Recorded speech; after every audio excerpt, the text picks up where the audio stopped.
Hello, this is Sam. I just want to let you know that we had some technical difficulties with today's episode, so the sound quality isn't quite up to our usual standard. Still, we thought it was very listenable, and we didn't want to deprive you of the end of the Ringworld saga, so we decided to put it out there anyway. We should be back up to our normal quality next time, and we thank you for listening, as always, and hope you enjoy the show.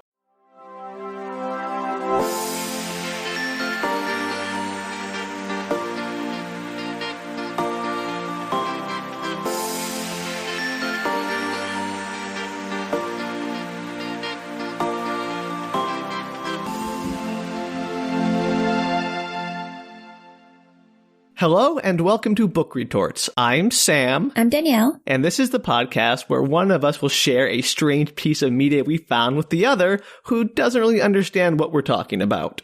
So this week we're doing the conclusion of our 3-part series on Larry Niven's Ringworld. Yay! Yes, I hope you're very excited to have all your questions answered, I think. I am very excited about this. I've been curious what's going to happen. You're going to be disappointed. No, it's great. It's great. I'm glad you finished reading it. I know that was touch and go there for a minute. Danielle, I think you grossly overestimate how long it takes me to read things. No, I don't. Not at all. Yes, you do.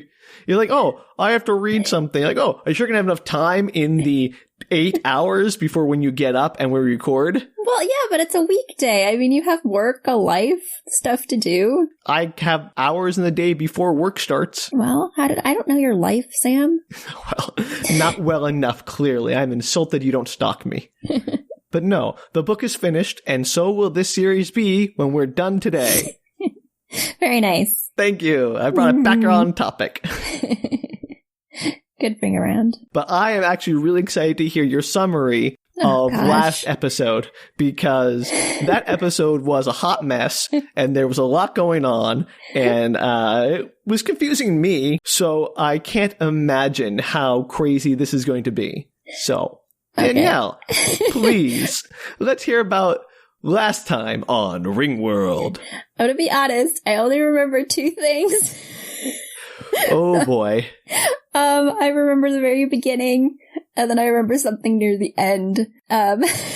Well, let's start with the beginning, I suppose. So, I know previously, on our first episode of Ringworld, they had just crash landed. At the end of it, they had crash landed on Ringworld.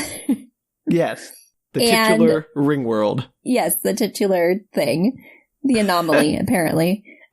Still on that, huh? And so the next section of the book definitely opens with them getting off of their ship. They didn't die. Good start. It didn't end right there with them all dead. No.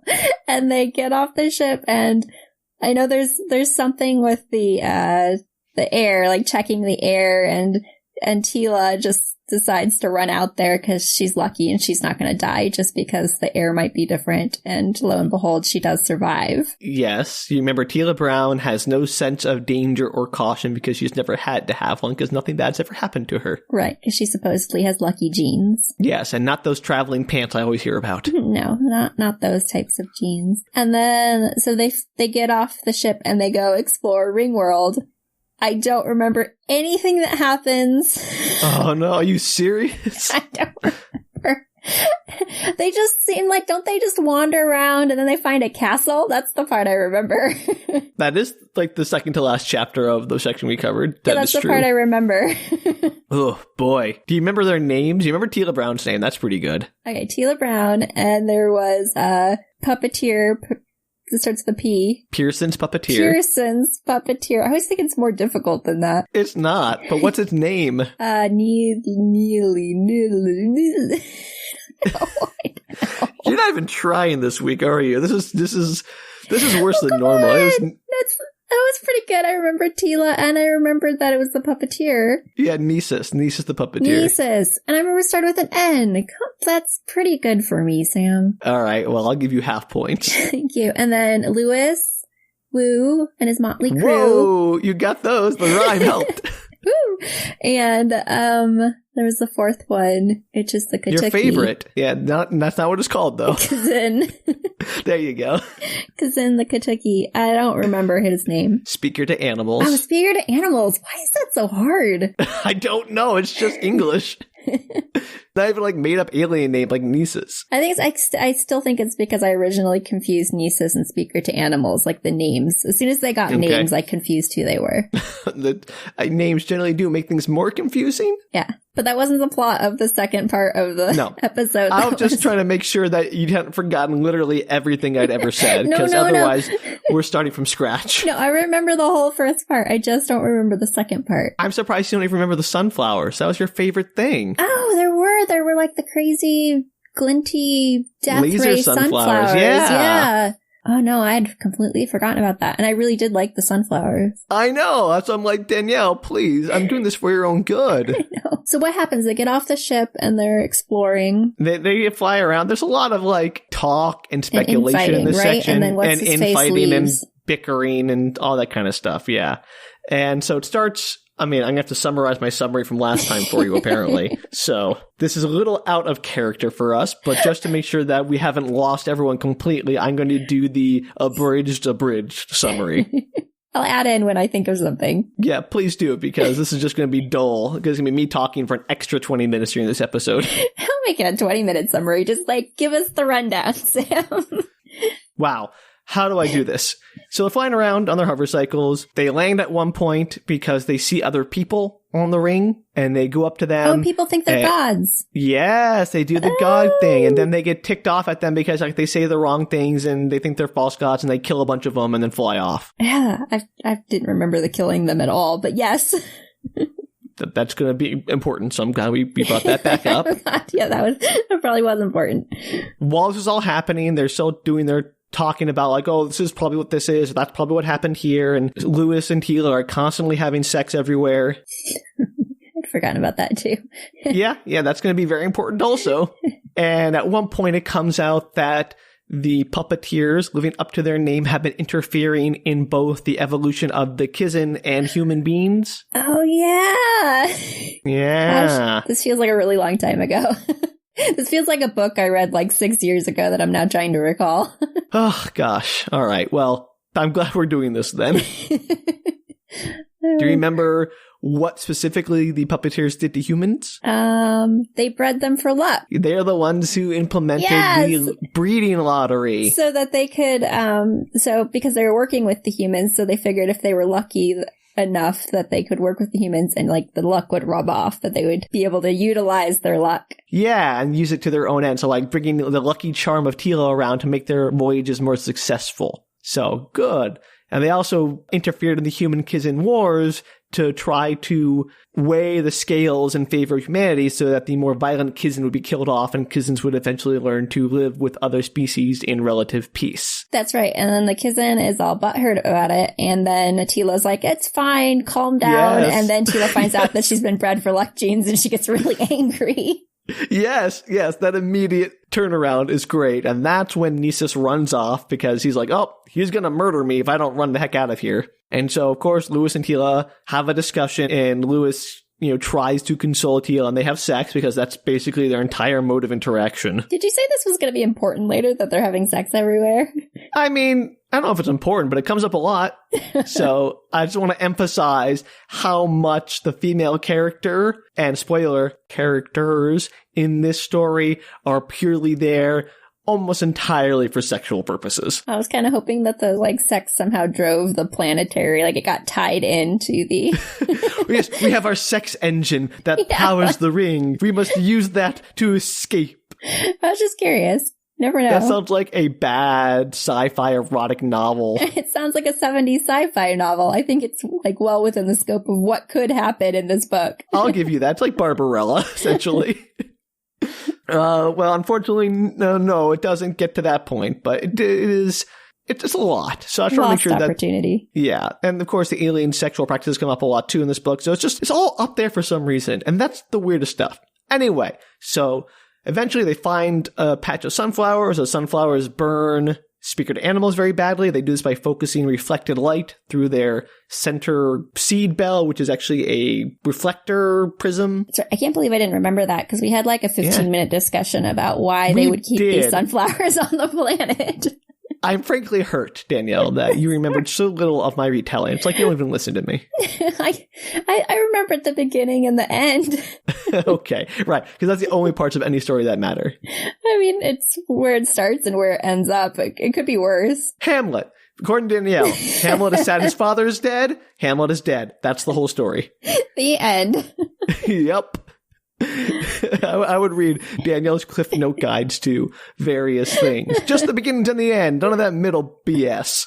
The things only Danielle remembers. All 4 of them. All right. So they fly on. They eventually find the floating castle, and they have sex there too, because of course. And they find the map room, which is a recorded map, and they talk about how this was a seat of government, and they see the wire falling from the sky that was from you called it a helicopter wire that didn't have the flag on it? With the ball, the helicopter ball. Yeah, sure. I don't know what you're talking about, but I'm just going to do that because describing it again as the shadow square wire will just mean nothing to you. No, it won't. Okay, great. And eventually Lewis goes down to talk to some worshippers who gathered around the castle, which they call heaven.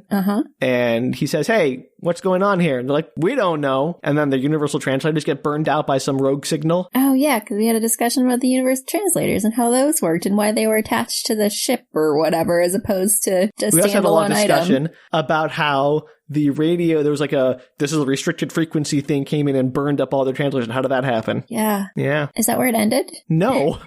What happened after that? They fly off towards the rim, and they see a giant storm that looks like an eye, a human eye. Oh, Eye of the Storm. Yeah. Yeah. We had a whole discussion about that too, Danielle. It's coming back to me, sort of. Yeah, sure. Okay, the plot isn't, but the conversations we had surrounding the plot are. Great. So you can just tell us what we talked about, but not what it was about we talked? Yes.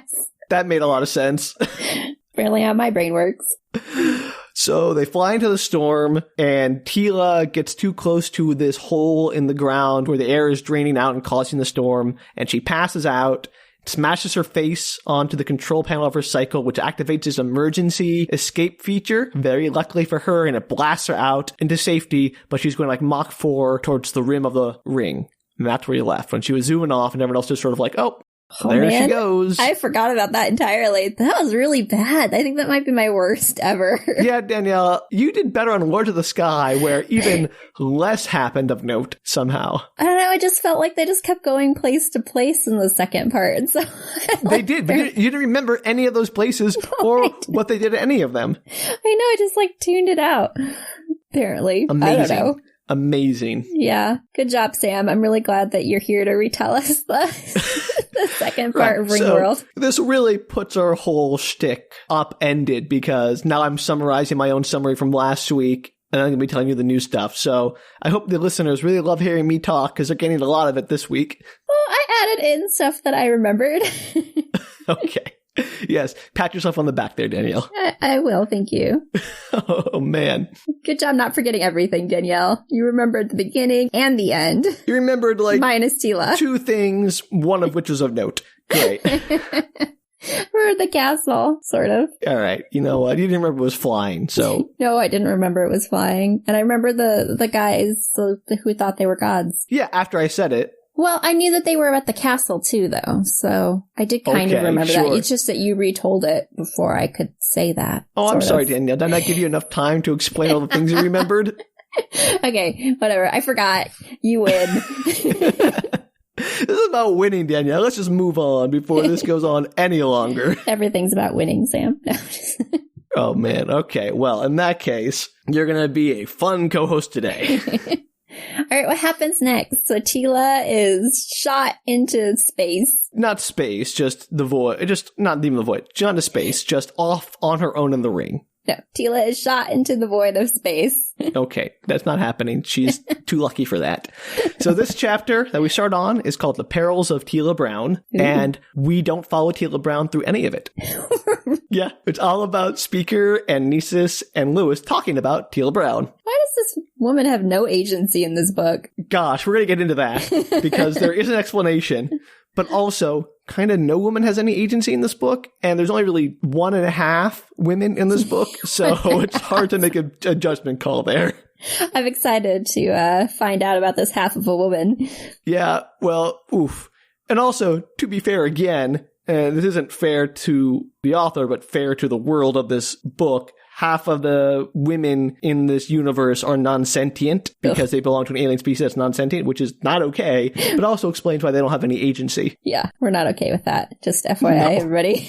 I think we can agree on that. So, as Teela goes shooting off, they're like, we'll have to wait till she wakes up and we'll call her and then we'll tell her how to slow it down. In the meantime, we'll just follow her slowly and we'll just talk about her behind her back while she's flying away. Is that really, like, that's the solution they come up with? They're like, well, can't do anything till she wakes up. Well, she's going to have, like, emergency thrust, like Mach 4, which is way faster than you can safely travel on these things. So they can't catch up to her because she's going max speed. So obviously, if they went max speed too, they'd still be behind her. Well, to be fair, she'll be fine. She has lucky genes. It's remarkable what happens. But while they're talking, they're like debating about, is she really lucky? Is she not lucky? It seems like her luck is intermittent, but you can't deny she was very lucky to hit those buttons. She's like a spotty luck connection. That's what Nisus puts forward, that her luck is intermittent. Otherwise, she wouldn't even be on this mission. Isn't everybody's luck intermittent? Like, isn't that just a normal human being? That's not the point. The whole point of Teela Brown was they found the one person whose luck had always gone the right way. They had been following these people for years, tracking down the luckiest people who had never had any misfortune befall them in their entire lives. Right. That was sort of the whole purpose of choosing Teela Brown, is that she seemed to have consistent, unbreakable luck. Well, maybe she doesn't. Well, as they're talking, Lewis is still thinking about how she's never suffered, how she's naive, how she's never had to learn to be like a human being in a way, because she's never had to face any of the growing up that humans do when they learn about putting their foot in their mouth, or how going through heartbreak or hurting themselves or any of those sort of things that people do. She's never had to do it. So it's like she walks in a clumsy way, but she never falls down or trips. She's never needed to learn to be graceful because she never suffers from being clumsy, so to speak. Okay. So he's thinking all that. And then eventually, as they're talking, he says to Nisus, "You're an idiot. Your stupidity is worse than your arrogance. You blithely assume that what's good for Teela Brown is good for you. Why should it be?" And this took them a long time to come to this conclusion, which I thought was maybe kind of obvious from the start, which is why I didn't mention it, is that Teela's luck doesn't necessarily mean that everyone else is getting the same thing. Like, what is good for Teela doesn't necessarily mean what's good for Nisus or his mission. Right. Right? Like, her luck could say, it's good that Teela crash landed. Like, this is what her luck is, giving her some big bounty for crash landing. That might not be what Nisus wants, but the luck that serves Teela Brown bends things in her favor at the expense of others. Right. Because why would it include people around you? Exactly. And it's kind of crazy that they just assumed that either her luck was able to be focused by Teela Brown in some way, which she could say, yes, I'm going to project my luck to all of you, or that they could somehow predict what would be best for Teela would also be best for them. Right. Well, I guess it depends on because if you're with somebody who's lucky, then you probably are going to have certain things happen to you as well because you're in the proximity of somebody who's lucky. But also, I guess it depends on how the luck is working, because if it's, as you said, the expense of the other person, so that person's lucky and you're not. Right. You know, like they always say, you don't have to be faster than a bear, you just be faster than your friend, right? Maybe if something bad is going to happen, maybe Teela's luck would put someone else, to dive in front of her, take that bullet for her, which isn't good for the person diving in front of them, taking that bullet, but it's great for Teela Brown. So the fact that they just sort of assume that luck was universally good for everyone involved is nonsense. Why are they even going after Teela at that she's point? She's part of the party, I guess, and Lewis still is like... her. She'd probably show up back on Earth at some point. Lewis is still dating her. Like, it's okay.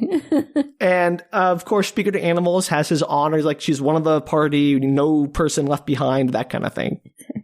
All right, I'm willing to go with it. But I really think if they just went about their business, she'd probably just show up. That's basically what happens, actually. See, I can write this book. I don't need to remember it, Sam. I can just guess what happens. Okay. Well, you sure did a bang up job of that earlier. So that's that entire chapter, basically, is them talking about Teela Brown. What was the chapter title again? The Perils of Teela Brown. But there were no perils. Well, I think the perils were like her existence. The perils are like the things she didn't face. Okay, sure. I don't know. I don't read his mind. Eventually, they get communications back, and Teela Brown's like, "Hey, I kind of listened to what you guys were saying, but what does it all mean?" And Nisus goes catatonic again for a little bit, and Lewis tries to explain to her what's happening, and then Teela says, "Hey, I see lights in front of me, like a city with lights." And then her comms cut out. Uh-oh. Yeah. That was the end of that chapter? Was when the comms cut out? Pretty much. Teela Brown she talks about the city she sees, like beehives and there's lights, and then they lose communication with her. Okay. And so they follow her into the city and they try to follow her through the city. It's another crashed city where there's, debris and detritus everywhere. And they bunk inside an abandoned building for a night before going on after Teela Brown. And as they're flying, first, Nisus stays behind because he's afraid of whatever happened to Teela Brown might happen to them. And so Speaker and Lewis say, you're a coward, we're going after her. And they fly off, and their cycles get caught by some force catches their fly cycles and draws them like a tractor beam, essentially. Okay. And they find themselves imprisoned in this large floating building, hanging upside down with the motors and all the electronics in their fly cycles dead. So they get sucked into this thing. So this looks like a prison. It's basically a prison. Lewis speculates that this was some automated system to catch, traffic law violators and pull them in for questioning or whatever. Really large flies. Yes. Really large metal electric flies.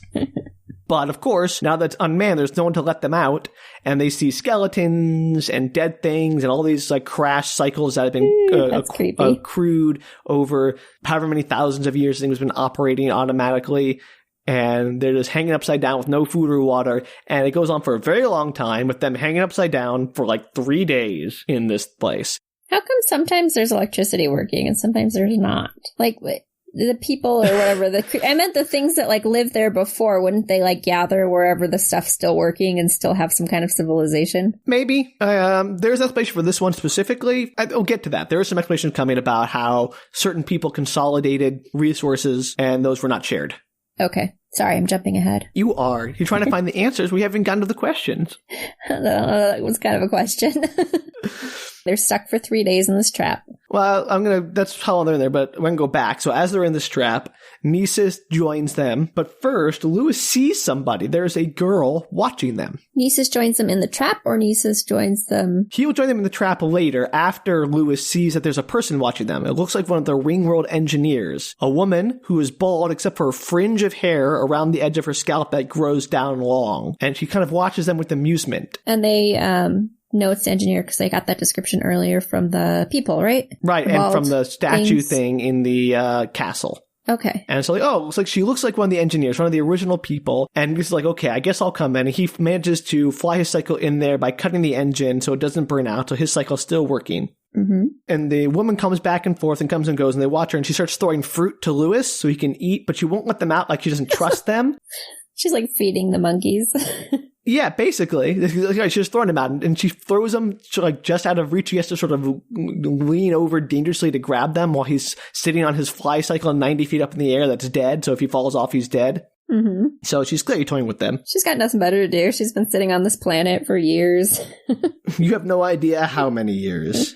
They conclude so much about this prison so quickly without ever they just conclude immediately what happens to prison. They conclude what it's for. They conclude how it works. They do all of that just from hanging upside down inside of it. So that's again, what they do with everything. The entire book is them just coming up with things and being that's the reason why. And it turns out that is the reason why. It's amazing. It's amazing how good they are at that. I still find it I find it pretty annoying how good they are at that. Well, I would blame Teela, but she's not there. They see Teela's fly cycle in this trap, but no Teela. And Lewis concludes, oh yeah, she's dead. Yeah, of course. And everyone agrees, yep, she's dead. And they start mourning Teela, she's dead. They just immediately jump to the conclusion she's dead. Why would you assume that from a person that's supposedly lucky? Because, again, there's some doubt about their luck, but also it just makes the story better, I guess.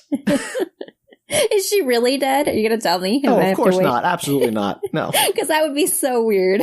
It'd be hilarious. I mean, I would give this book some applause. Yeah, she wasn't that lucky after all. Yeah. It was just wrong. Plot twist. She was just a totally normal person. Yes. So they have the idea that they need Nisus because Nisus is going to use the TASP on the engineer girl. Do you remember what the TASP is? Yeah, it's the little tongue thing that gives them pleasure. Until tongue? Okay. Why is it a tongue? Where did that come from? I don't remember. No, okay. So the TASP is the thing that gives the what's his face, pleasure, so good, painful, whatever, that he stops doing what he's doing and doesn't take over the ship. Right. It becomes like an addictive pleasure. Yeah. So it is a device that Nisus has that he can use to... What was the tongue thing? The tongue thing was a thing, because we were talking about how astronauts have motor control with their mouths. The Kizin flight suit, the pressure suit, had tongue controls in the helmet. Uh-huh. And that was it. Oh, for some reason that was tied into the... That would be It happened in the same chapter, I guess. No, it was. It was in the same little section. I remember that. Yeah. But, okay, anyway, They're unrelated. So pleasure setter. Okay. Device. Yeah. So their idea is that Nisus will use it on the Ringworld engineer girl in low amounts initially to get her conditioned. So whenever she sees Nisus, she'll think, oh, this is good. I like this. So she'll start to like and trust them. Basically conditioning her like a rat. Does this work on her? Oh, yes. Oh, okay. Oh, yes. So Nisus starts conditioning her with the task, and she lets Nisus out of the prison, and Nisus goes away with her and just kind of leaves Lewis hanging upside down with Speaker for a while, and they're like, not really sure if Nisus is going to come back, because they think that, given the circumstances, given the opportunity, Nisus would just abandon them without a second thought if it served his purposes, because he's such a coward. Why wouldn't Nisus let them out when he got out? Well, because he's not in control. She is. Oh, I guess. Sort of. I mean, he's a little bit in control. Not yet. He hasn't, fully conditioned her. Okay, sure. It's a creepy word. No, it is a creepy word, and they use it all the time, and it's very not okay. So eventually, Nisus manages to convince the Ringworld engineer person to let them out and at least let them down so they can feed them. And Lewis finds that Speaker to Animals is unconscious. Mm-hmm. Was he not aware of that earlier? Well, because they were both hanging upside down like they were far apart. Right. So he finds that he's unconscious. They've been dehydrated and haven't been eating. So he manages to get water from his fly cycle and carry it to the unconscious Kizin and give him water by carrying it in his shoe. Ew. Shoe water. Shoe water. That's gross. And he's probably been in those shoes for a really long time now. Oh, for sure. Yeah. And you know they weren't showering. No. That's gross. That's unnecessary. And here it is. So Nisus returns. She's partially conditioned, and I'm learning the language. I'm learning the native language from her. And it's kind of creepy because she strokes him a lot because, again, she's got that weird Skinner box type pleasure center thing going on. So, okay, this is the best thing. Her name is crazy. Nisus says her name is Halrloprillalar Hotrufan. Wait, what was that again, Sam? Yeah, okay. Halrloprillalar Hotrufan. That should be the episode title. I'm going to spell this for you, Danielle. Please do. And I want you to please tell me how it's pronounced. Okay, go for it. Halrloprillalar, and then last name Hotrufan. Oh, well, last name seems easier than the first name. Hotrufan, sure. But do they have a nickname for her? They do, thankfully. I wish they did it, though, actually. That'd be way funnier if, the whole rest of the book that she's involved in, they just said her whole name every time they called her. Nisus almost does. A Halrloprillalar. I don't know. That's the best I got. I'm not going to say it again. I'm going to spare our listeners. So apparently, this person, who they call Prill, okay, because much easier, is a ram ship crewman. So she used to be flying on the ram ships that would come and go from the ring. You mean ram as in ram into things? No, they use ram scoop ships? Engines. So I didn't get into the various forms of transportation in this universe. We talked about hyperspace, but ram ships, they basically have giant ram scoops on the front that scoop up interstellar hydrogen and helium to provide fuel. Okay, sure. So she's in charge of that, or was in charge of one? No, crewman, not captain. Oh, and in fact, sorry.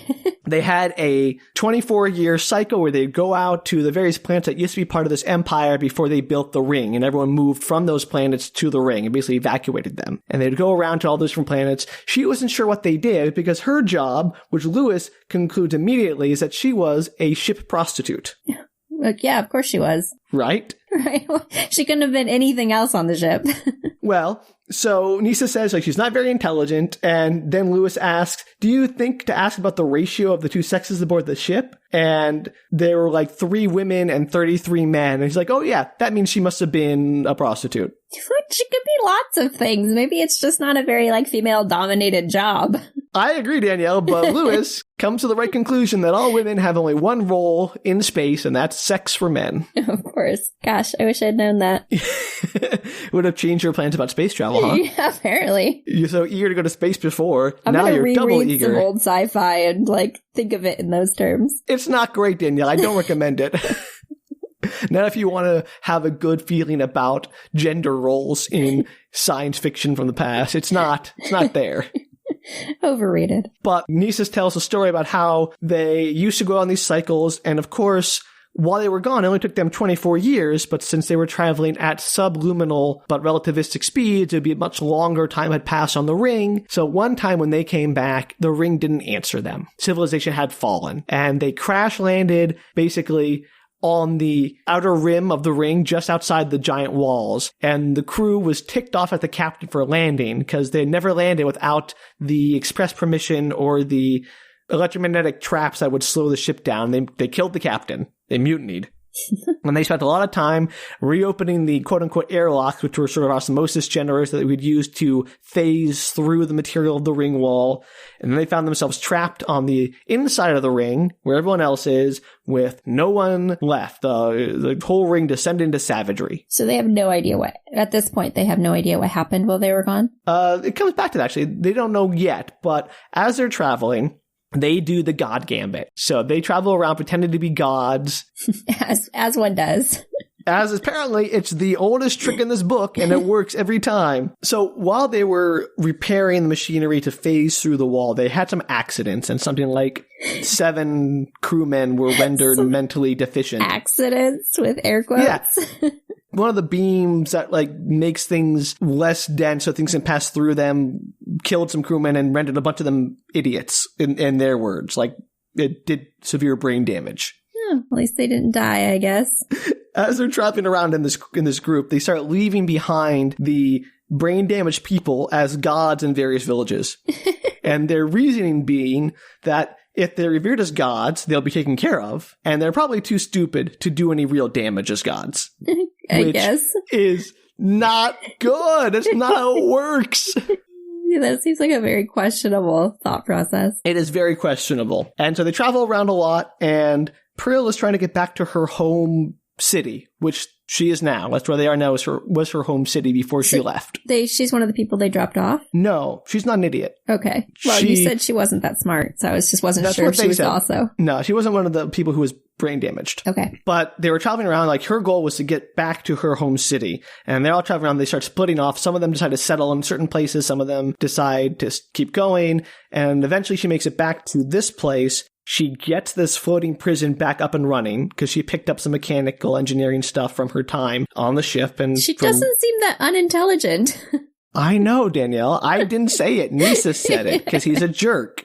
And women are not given a lot of respect in this book. Yeah, clearly. So she gets the thing up and running because she figures the best way to find someone else who's civilized is to trap them because they have flying vehicles. They're probably a civilized person. Yeah, of course. So that's what she has set, to try to find more civilized people. Her whole goal is just to wander around until she finds flying people. Well, she got back to her home city and sort of set up base camp there, waiting for civilized people to come by. Sure. Sticking out her thumb. Hey. Yeah, basically. And so, of course, they have this drug that makes them live very, very long, just like the people in Lewis Wu's universe, only works better than Lewis's does. So they have an even better version of the life-extending drug. So she's been alive for who knows how long. I have a follow-up question. Yeah, if sure. She was waiting for flying people, why was she keeping them locked in that thing with monkey fruit? Okay. Wow. First, monkey fruit. All right. Second, there were 2 weird aliens. One who she still doesn't trust. She doesn't trust speaker to animals because he looks so fearsome and dangerous. And obviously Nisus, the only way he got out of there was by, stimulating her pleasure center. She didn't want to just let these weird aliens out that might murder her. I get that, but she wasn't even talking to them, was she? I mean, they didn't speak her language. She was talking, but they didn't speak Ringworld and their universal translators. Because they learned it earlier. You said that they were learning the language. Nisus started learning her language when he was going off with her while they were still floating upside down with Lewis. Okay, I got it. Right. And so they continue on. And again, this is all relayed just in pure narrative that the fall of civilization in the Ringworld happened as such. So, okay. Sorry, this is so convoluted. The Ringworld engineers had some terraforming projects going before they abandoned them. And when the ring was built, they're like, "Oh, these terraforming projects are taking too long. Let's build this giant megastructure. That seems easier." Doesn't make sense to me, but I'm not a Ringworld engineer.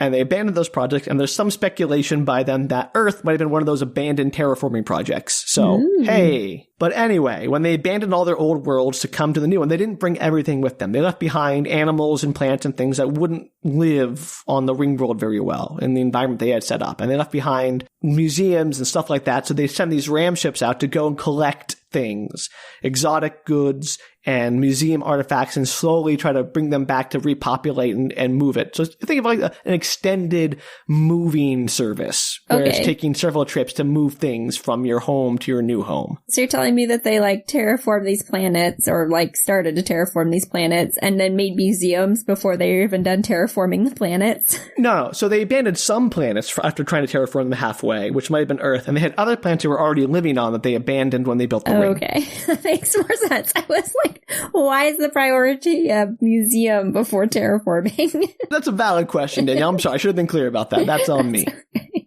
I mean, I like museums, don't get me wrong. I'm all for them. The more the better. Yeah. So definitely. The idea is that after humans abandon these places for many thousands of years, or whatever these things are, human-like creatures, the natural forces started taking over, and all the garbage and stuff we had left behind started being consumed by the planet. And there evolved bacterias and molds and things that would eat metal and wiring and plastics, because that's what was left behind. Became alive. The planet became alive. Well, I mean, a planet is as alive as anything else, but the point is that the native things on the planets learn to eat our garbage, or not our garbage, but the garbage they left behind. Some ram ship accidentally brought back a mold that ate a specific high-temperature superconductor that was very important to the Ringworld. Okay.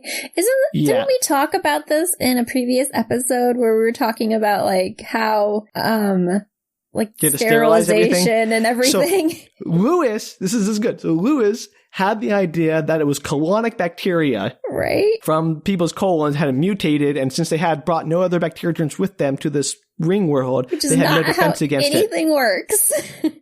But that was his speculation. He was wrong. So for once, he was wrong, but he's also kind of right, because it was a mold that was brought here because they didn't have any defense for it. So he was kind of like half wrong. How come there wasn't some kind of like space sanitation they had to go through before they were allowed into the planet's orbit or whatever? I don't know, Danielle, because they're idiots. Doesn't that seem pretty basic? Because you would be concerned that you're bringing in contamination, potentially, I guess, depending on how your planet was set up. I agree, Danielle. Apparently, they didn't account for mold that breaks down room temperature superconductors. Well, they should have. I mean, whatever. Okay. Moving on. So, at this point, Nisa says they planned for the eventual fall of civilization. So, Danielle, you were right. They did plan for it. They just planned for it in a very terrible way. They planned for it by making automated systems like the asteroid defense completely fail-safe and automated. So even if civilization fell, they would still operate and blast things out of the sky or do whatever. Why would they care? That's Danielle, because asteroids hitting the ring would destroy it? Yeah, but civilization has already fallen. Why does it matter if the systems surrounding the planet actually are working? Because maybe it'll rise again. Maybe it's like cyclical.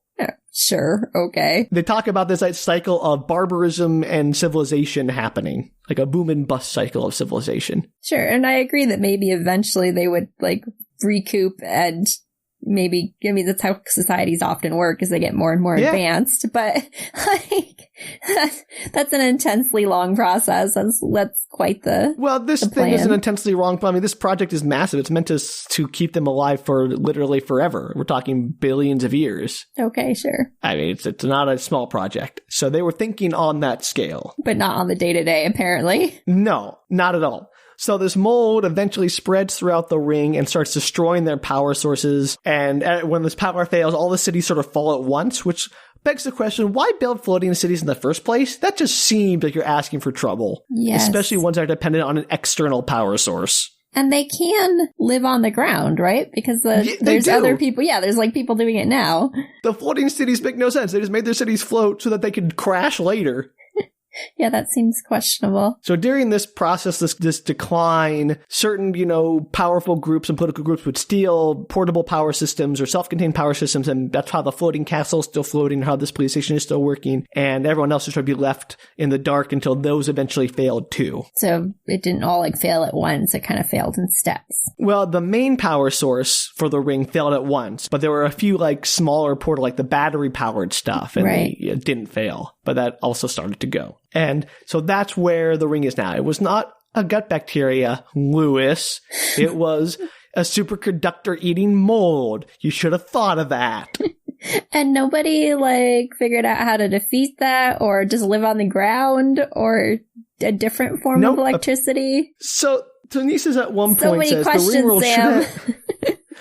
Nisa says the Ringworld should have survived the fall of the cities. A younger, more vigorous society would have, but consider the difficulties they faced. Much of their leadership was dead, killed in the folly buildings when the power failed. Without power, they could do little experimenting to find other superconducting replacement things. So he's basically saying their society had grown stagnant. They hadn't innovated in a while. And so when this calamity happened, they had no leadership because all their leaders were in floating buildings for some dumb reason. And they had no power to do science with to replace the power they'd already lost. They know generator backups. What kind of nonsense is this? Again, I agree. They should have thought about, well, what if we had a different power source? But they always thought, our power source will be infinite. Yeah, but they didn't count on the mold. That's basic emergency planning. I agree. Every hospital here has a backup generator. It's smart. But these guys built this giant ring megastructure after giving up on terraforming planets because it's too hard and decided, one power source is enough. This is utter nonsense. No one said they were a smart civilization, Danielle. It just said they were a big civilization. Yeah, they almost deserve to fall. But you're don't have any backup plans. Yeah, no, it's bad. So that's pretty much the whole story for how the ring fell. Mold. All about mold. Very War of the Worlds. Disease brings the downfall of the great civilization. Ringworld versus mold. All right. So let me see if I can remember what the heck happens after that, because that was a lot that I summarized in 7 chapters. Great job, Sam. Good job. Keep it up. So Lewis has this idea. He's like, I have an idea, but we'll need vehicles. And at this point, he becomes coy. Up until this point, they'd always been discussing every idea they ever had. They bandy about, and they talk it over and over again. And this time, it's I'm not going to tell you what my idea is yet. Just, we need a vehicle, and then I'll maybe tell you later. And this is purely terrible planning.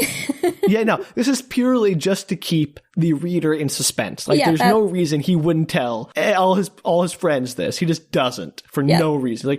There's just not enough of you at that point. You just have to openly communicate. There's that's how you all die. Right. And also they can maybe help refine her. He's like, my idea may be crazy. It's either going to save us or kill us all. Well, maybe you should talk it out then. No, I'm just going to do it. It'll be great. Yeah, that's exactly what happens. It's crazy. After a whole book of them talking ad nauseum about literally everything, suddenly for this thing, he doesn't want to talk. So that annoyed me throughout the rest of this book because he kept on going back to this plan, but no one knew what the plan was. And they're all just going along with it, and he wouldn't tell anybody. And Lisa says, I think I can get this castle to be our vehicle. I can get it flying. Flying castle? The castle's already flying. This prison is already flying. This is like the moon. It's crazy. So the idea is that he gets it so the castle can float up and down, but it has no motive power. So they take one of their fly cycles, which uses a reactionless drive, and they embed it inside the structure so that it can be the engine, basically. How powerful is that thing? All it does is let a motorcycle go into the air. They're very powerful and very fast. It's not going to move it very fast compared to the fly cycle, but it'll be enough to get it going. I really enjoy that their solution is not let's see if there's some old abandoned, flying machines somewhere down here that we could repurpose. No, let's fly the castle. You have stumbled onto something which I will touch on later. I'm so glad you brought that up because that's crazy. You are 100% correct. You are so correct. Do you think Larry Niven was just sitting in his house one day and was flying castles? Yes, that's exactly what should happen. Somehow he watched the movie Up 40 years before it was made and it's yes, that's my sci-fi book solution. Howl's Moving Castle? That didn't fly, Danielle. Don't be ridiculous. It kind of flew. It did not flew. It walked on literal legs. Oh, that's true. I take it back. You're right. Both in the book and the movie, legs. Don't at me, because I have read both the book and seen the movie, but we already established I don't remember things. Yeah, okay. So, moving on to less ridiculous ideas, they're going to use their reactionless fly cycle inside the building to power their flying prison. No. Just no. So what they do first is they start cutting off like the bottom 6 floors of the prison to make it lighter, so it can be more easily maneuvered. Wait! How do you cut off floors? They have these slaver digging beams. So the slavers were the people who made the stasis field. They're a very powerful alien race, blah, blah, blah, blah. But they have these digging beams, which can basically disintegrate rock and dirt. And they brought it along as a tool, like the flashlight laser, that also can serve as a weapon. Sure. Why not? Okay, so they cut off 6 floors. And as those 6 floors fall, they crush an altar beneath the building. Because again, Prill had been set herself up as a god here. Okay. And for a moment, Lewis thought he saw Teela down there among the people who are running away from the crashing building floor. Because she clearly did not die, okay? Something I forgot to mention, because I don't know how I missed it, because my notes are kind of a mess, but during this whole, discussing what they're going to do and setting this up... I'm going to be honest, I forgot that Teela existed during this part. Until, she died, and in my head, she was just gone. During all this, at one point, Lewis is sleeping in his room, and who should enter but Prill. Ghost Teela. Sorry. Okay. No, it's Prill, and they definitely have sex. Oh, Lewis just such a horn dog. Well, so here's what it says, and this is not great. Is anything in this book with them great? Nothing about the intersexual relationships are ever good in this book. So she starts, touching him in certain ways that sort of ignite his desire. So it's I don't know, he says nerve endings, you can think about it, nerve points. Somehow he finds himself powerless against her touch, which is, ugh. And it says, she touched him on the chest and here and there, and suddenly Louis Wu was blind with lust. He was on fire. If she pushed him away now, he would use force. He must have her. But some cool part of him knew she could chill him as quickly as she had heated him up. No. No. Wrong. No. Not okay. So, why are all the books that you read so iffy? Not all of them, just the old sci-fi ones. And even Asimov's didn't have this much problems. That's true. We'll give it to Asimov. Yeah. We'll give him a point. The gods themselves had weird alien sexual practices, but it was all consensual. And it was all above board. And even with the guys on the moon and the girl on the moon, it was all above board. It wasn't weirdly dynamic. She had agency in that book. And a personality. All right, so this one's coming in 3rd so far. We'll keep that in mind. We'll have a running tally. Of the 3 books I've done for this podcast, this one is definitely in the bottom on okay gender relations. Definitely. Oh, old sci-fi. You have such good ideas and then such terrible gender politics. It's bad. So Teela may be running beneath. Yep. Is she going to be upset when she finds out that Lewis is... Oh, Danielle, please, we'll get to that. I'm just curious where it's going. So they're setting this all up, and Lewis is still having sex with Prill. And one time, Prill comes in. She was dead for 1 day. I'm sorry. Teela was dead. 3 days. For 3 days. Okay, 72 hours, and he's already having sex with somebody else. Yeah, it's fine. It's what cool a find. Teela I know, right? deserves better. I don't even really like Teela, and she deserves better. We'll get to that, Danielle, I promise. So, one time when Prill comes in to have sex with Lewis, she's like, before we do this, I need you to get that pleasure device from the other alien, from Nisus, because he started to learn the language as well. They're all learning the language. And he realized that she's quite addicted to the task, and she realizes that Nisus is sort of conditioning her and controlling her. She didn't figure that out to begin with. Well, she knew it, but she couldn't do anything about it. Because what could you do? You can't control someone pointing an invisible pleasure ray at your brain. Sure. And Lewis is like, no, it's sort of surgically implanted in him. I can't do anything about it. So she gets in a huff and leaves, and she comes back, and she's trying to use her pleasure powers to control him. It's all very uncool. Does she have actual pleasure powers, or is it just like her great skill at the erotic arts, given her profession as a ship Oh, yeah, I forgot she was a ship board prostitute. sex worker. Uh-huh. So while they're having sex, she suddenly has this moment of ecstasy, and Lewis realizes that during their intercourse, Nisus had used a task on her. Just for fun. So that she would no longer be trying to control Lewis, but would find herself as in control of Lewis as a pleasure source as he was to her. That makes sense. Sure. Trying to even the playing field, so to speak. And Lewis is pissed about that. The next day, he confronts Nisus and is like, why'd you do that? She has free will. I was in control. I'm not some, child who has no control over my lust, although kinda is. I don't know. Oh boy. Okay. So during that thing, I have to say, this is the word that he uses to describe her sensual touch.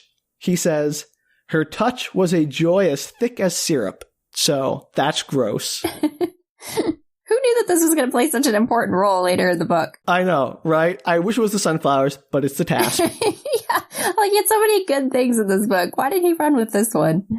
I don't know. So Lewis gets really pissed at Nisus and is like fronting on him, his fists are raised like he's going to punch him, and Nisus blasts him with the tasp because he gets all scared. And Lewis fights through it enough to kick Nisus in the head, and then storms off, feeling very melancholy and depressed at losing the pleasure of the task. So even that little burst was enough to give him some withdrawals. And he's like, oh my gosh, it's so terrible what we're doing to Prill, how we've made her into this addict. I can't imagine what she'll feel when she gets withdrawal symptoms. Was I wrong to use this power to condition her? Like, yeah, maybe you should have thought of that.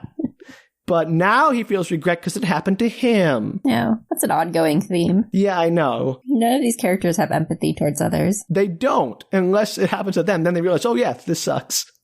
So they take off with the prison, and they're heading towards back to the castle, heaven, where they had the first flying castle. That's where Lewis wants to go. Why? He won't say. Why are there so many flying buildings? That's what the whole society was built on, flying buildings. Again, for reasons that are ludicrous to me. It seems like the least efficient, least safe way to build your civilization. I agree. And now they're using them to fly through the air, so I guess that's good. I guess. Repurposed. And what does Lewis see below them? But a flying car trapped in the prison magnetic flying car trapping thing. Whatever. Its official title. Guess who's in the car? What's her name? Teela. Teela Brown! Yay! It's Teela Brown! She's back, baby! Woo, Teela! Teela Brown! I missed her. Back in a flying car. She's so lucky. Yeah. I told you they didn't need to go after her, that she would just show up again. Yeah. So Lewis pulls her in, and of course, like, flying cars. Why didn't I think of that? We had a bunch of cars from that trapped in here from the prison that pulled in all those cars. So dumb! They are idiots. Like, your first thought is obviously vehicles that already were built to fly. Like, no, we'll make the castle fly instead of, I don't know, the dozens of maybe defunct, maybe not flying cars strewn around this place. Oh, man. Teela Brown, smartest one, apparently. Who knew? 20 minutes ago, you would not have thought that. But Teela Brown is not alone. Uh-oh. Does she have a new boyfriend? She has this hunky man in a loincloth with her. Yeah, you go, Teela. Yeah. He looks, it's basically Conan the Barbarian, if that wasn't a copyrighted thing.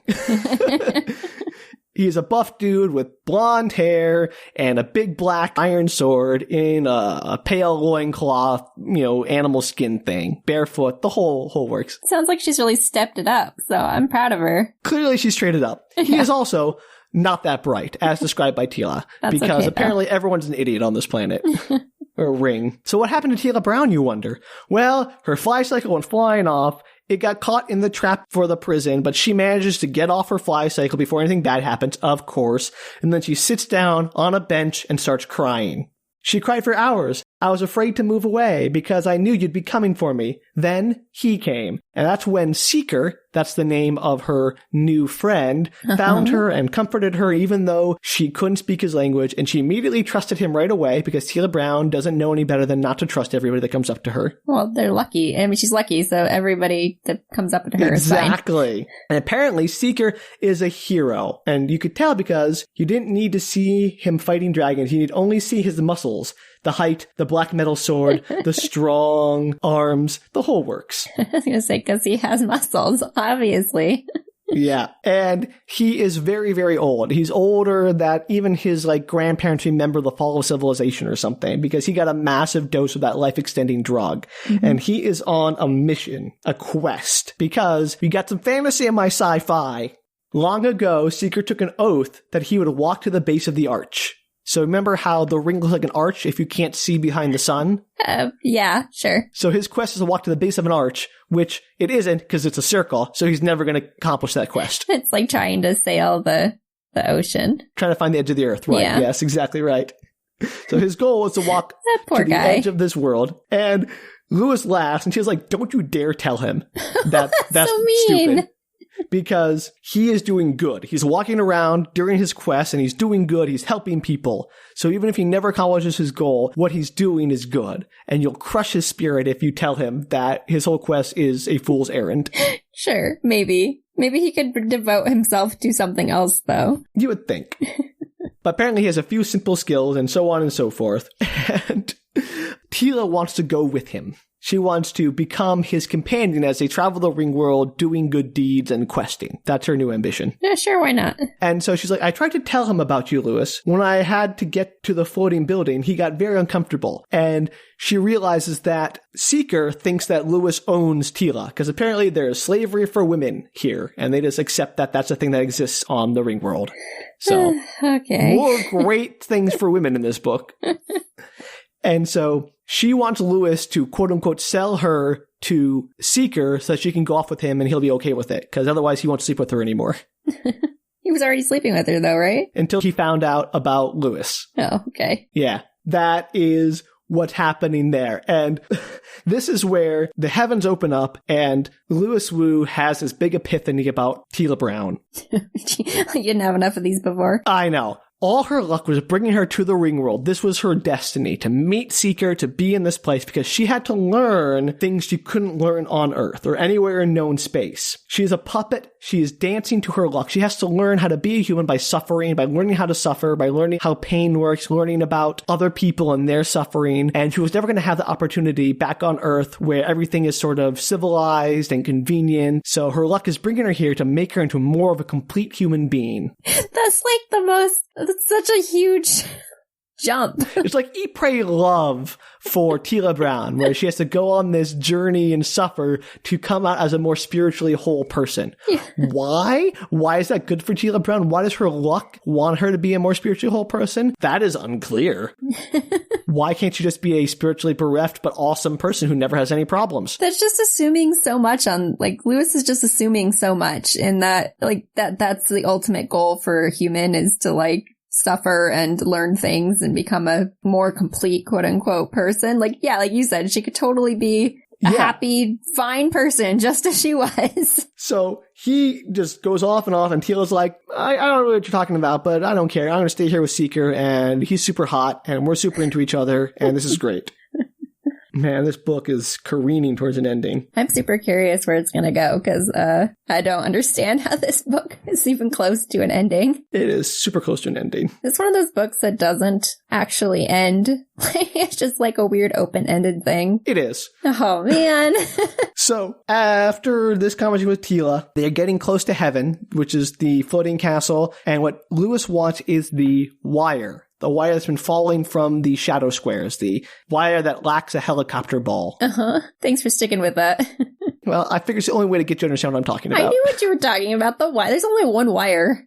Okay. Why does he want this wire? He won't say. What is his, absolute inability to tell people what he wants to do right now? It's purely for the book, because this is a big surprise for the readers, if we haven't figured it out already. Is it worth the surprise, Sam? Or is it, the stupidest thing in the whole world? That's not stupid, but it's definitely, not necessary. Okay. So he's looking for the wire. Because he saw it back at the castle. And first he has Nisus negotiate with Seeker to sell Teela Brown to him. Sure. And Seeker offers him some of the life-extending drug and also raises the price to have him be their bodyguard on this expedition to get the wire. This poor guy. They would just give her, she's not an object, so there's no reason to actually have to give her over, but they're getting stuff out of this, which seems unfair. Right. So The way they describe it is he could just explain that he doesn't own her, but it might be too hard for Seeker to understand. And with their limited language skills, it might just be easier just to quote unquote sell her and have that be the end of it. They could at least try. Great for Teela,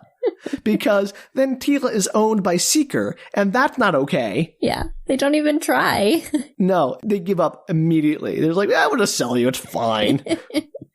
So they land the prison so they can go and get the wire, and there's no one around. And as they're getting the wire, they're trying to cut it, and they use the slaver digging tool, and it creates a bunch of sparkles. And once the sparkles die down, they are attacked. They're ambushed by all the people here who used to think they were gods, but see they are demons because they're using light weapons. Remember, light weapons are forbidden. Right, and they also killed a bunch of people, right? Well, that was a different place. Oh, but is it the same people? No. Different city. Yes, I do remember that light weapons are illegal. Yes, but that's apparently the taboo is intact. So they just start murdering. This is a huge battle. Lewis takes his flashlight laser and just starts cutting people down. Speaker to Animals is mowing them down with his claws. Seeker is using his sword to chop them up, and Nisus is running away and kicking humans in the chest and killing them. And it is pretty ghastly. So as Nisus is running away, he charges into an intersection when one of his heads gets cut off. Oh, no. Yeah. One of his heads is cut off because the people had strung some of that wire across the intersection as a trap. And it's super small and super thin and just sliced right through his head as he ran through there. Basically, but it chopped off his head.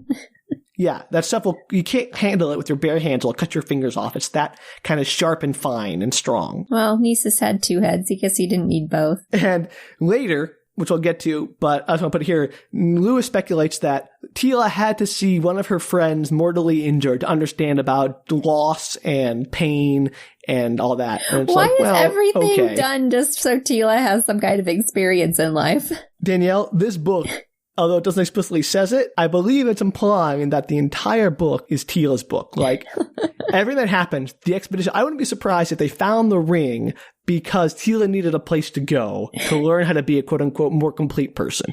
So everything was put into effect because Teela had to go to the Ringworld. Her physics-bending, odds-defying luck power had to force her to do this, and the way it did that was by manipulating everyone else and everything else around her to get her to this point where she was destined to be. I like that. I hope that's true.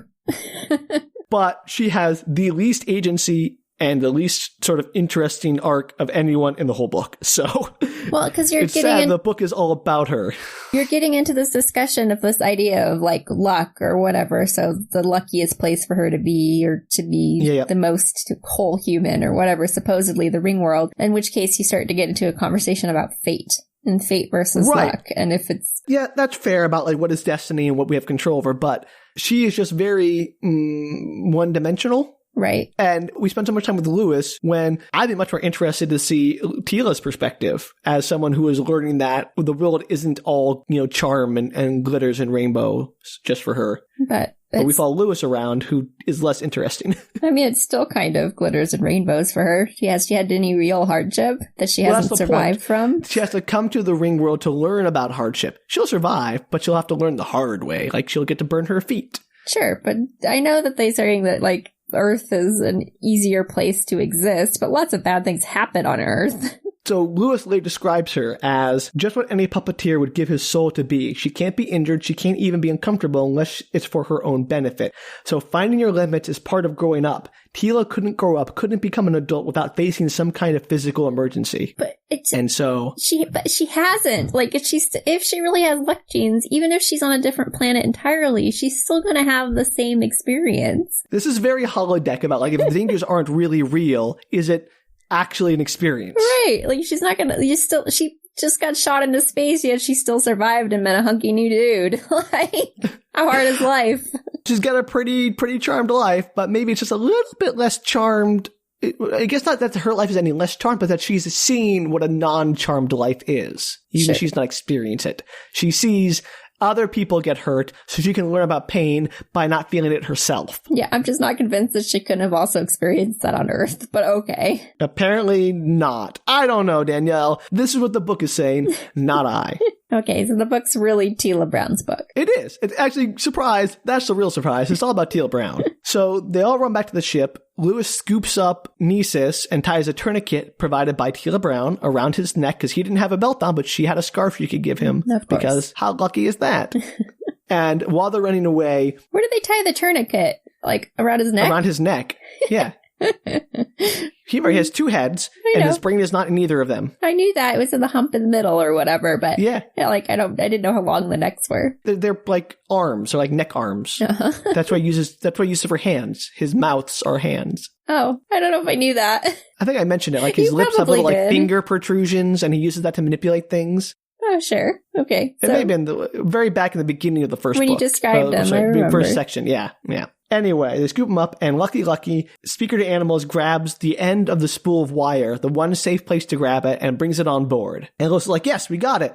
What's it for? Still won't tell us. Who knows? So they hook Nisus up to his medical first aid kit on his fly cycle, which puts him into like a catatonic state, and he's out of the book, basically. Can he regrow his head, or is he just going to be one-headed? I'll get to that, don't worry. Okay. Good. I promise. Before they leave, though, they first let Teela Brown and Seeker off into the flying castle heaven. Okay. And that's it. They decide, he's like, I'm going to stay with Seeker. We're getting off here. Bye. And Good luck, everybody. Yeah, that's it. No big goodbyes, nothing. Just see ya. And they take off. And that is how Teela Brown exits the book. Bye, Teela. We hardly knew ya. Pretty much. So they fix the wire into the building, and they start the prison flying off back towards the ship where they first crash landed near that giant mountain. And they're just dragging the cable behind them. And the cable is just ripping through buildings because they're dragging it behind them. So anything it runs into when it tangles through just cuts through. So they're causing who knows how much devastation by dragging that wire behind them as they fly for weeks, months back towards the ship. Crazy. And while they're doing this, Nisus is recovering, and Lewis is chatting with Prill and getting to know her better, and they're talking, and they're having fun. I'm glad you got a new girl immediately. And it says, Prill began to take an interest in other things, sex and language lessons, and the Ringworld landscape. So that's nice. Did they stop using the task on her? Well, yes, because it was cut off with Nisus's head. Oh, good. But she goes through withdrawals briefly, and then she comes back out of that with more interest in other things. That's good. I'm glad she got some character. Kind of.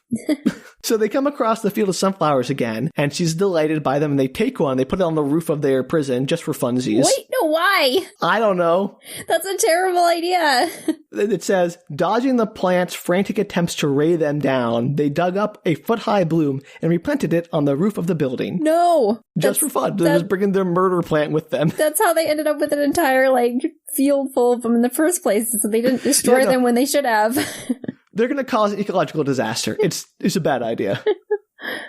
Oh, that's a terrible idea. They spend months flying the prison back to the ship, and they get there, and Liz is like, all right, we're close to the ship. Prill, do you want us to let you off at the next village? Or do you want to just stay in the castle? The flying prison thing. And she's like, no, I'm going to come with you. I'm leaving the ring. I'm coming with you on the ship.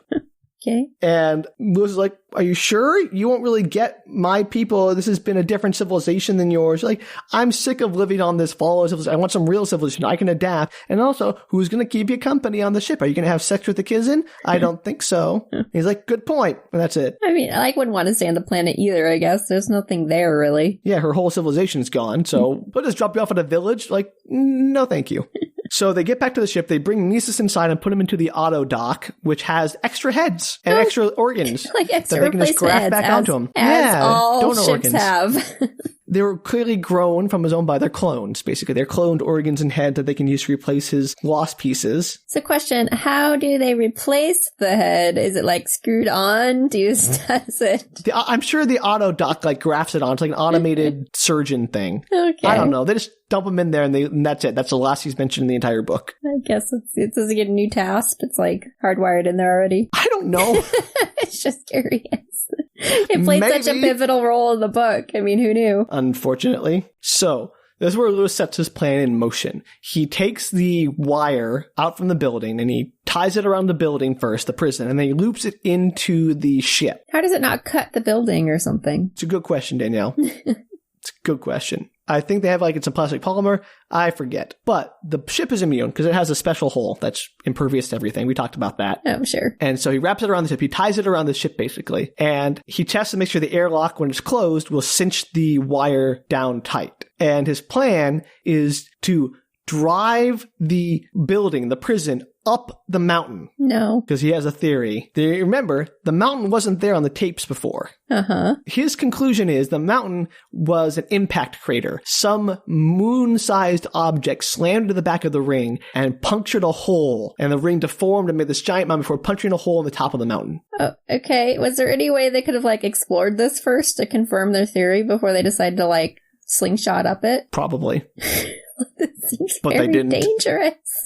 Again, he hasn't told anyone this. He drives them all the way up the mountain for weeks in this building before he mentions that the plan is to dump the thing into the crater in the center of the mountain. Okay. It's a surprise! We're going for a dive! And so he dumps the building into the crater, and it falls out into space, and it drags the ship along behind it, and that's how the ship gets launched back into space, and they can get back in the ship, and that's the end. That's how they escape the Ringworld.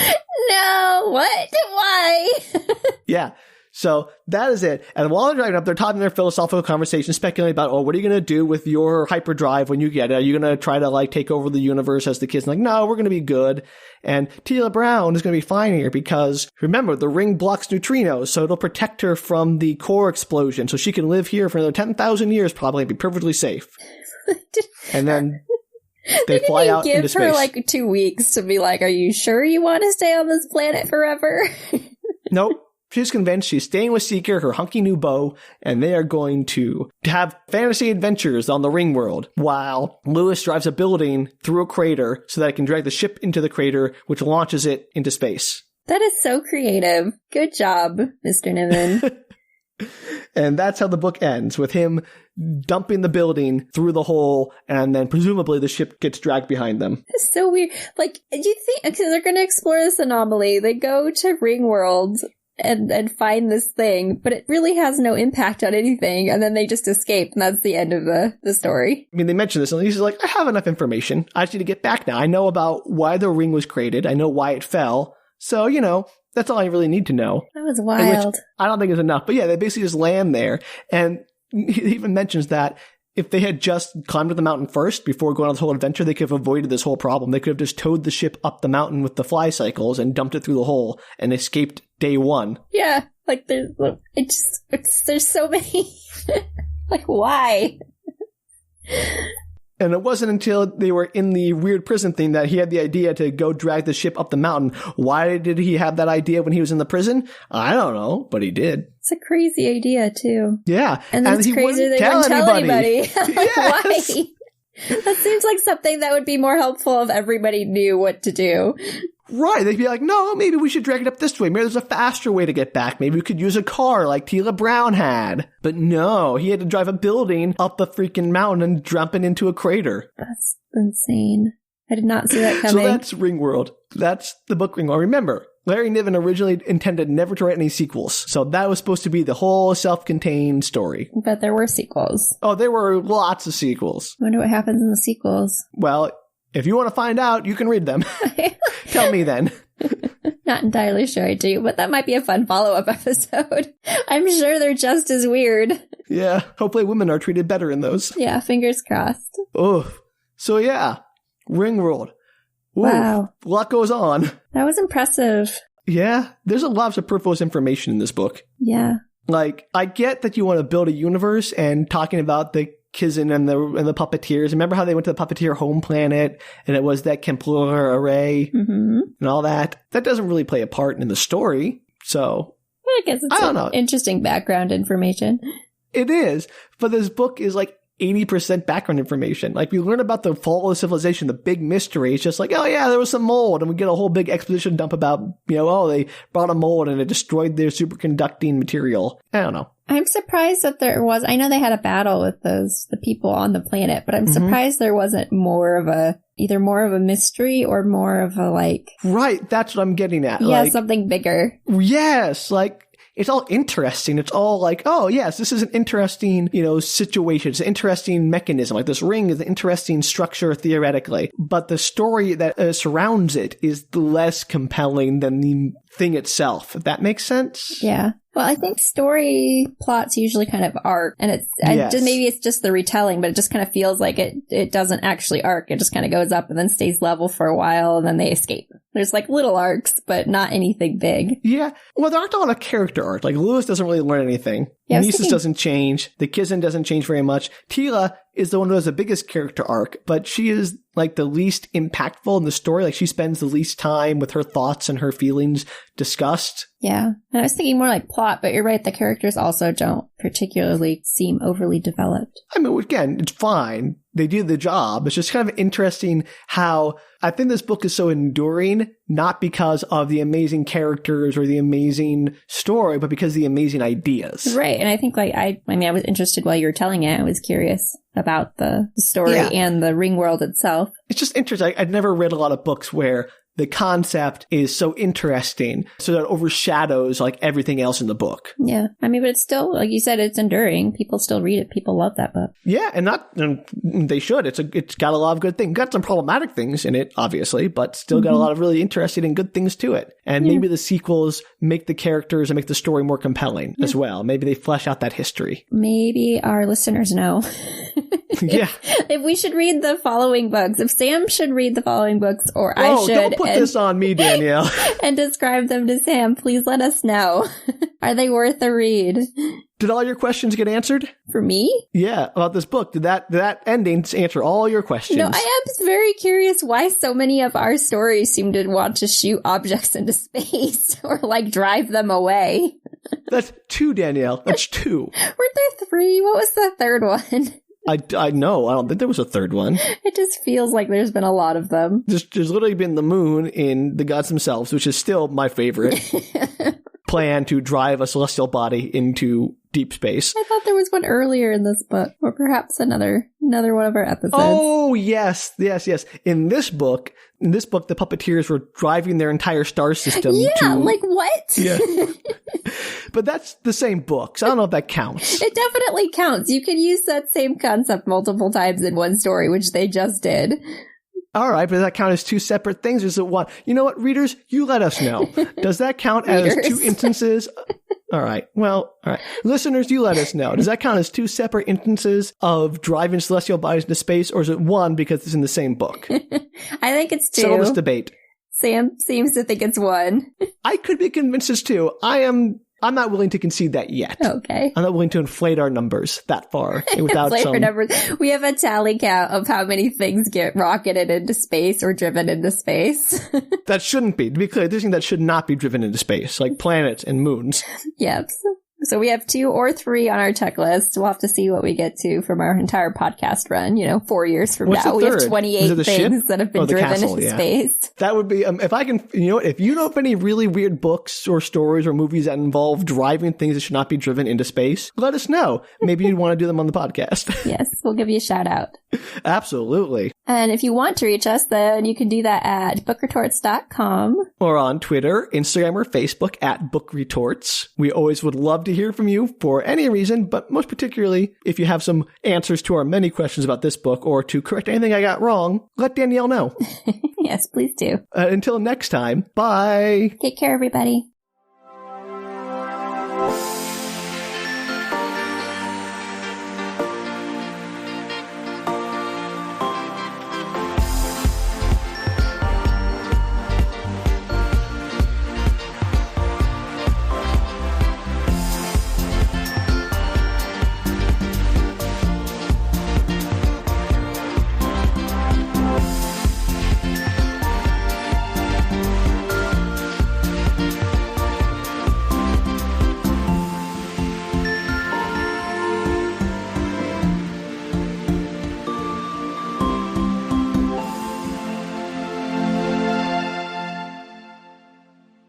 Realize we'd started the silence until you just didn't talk.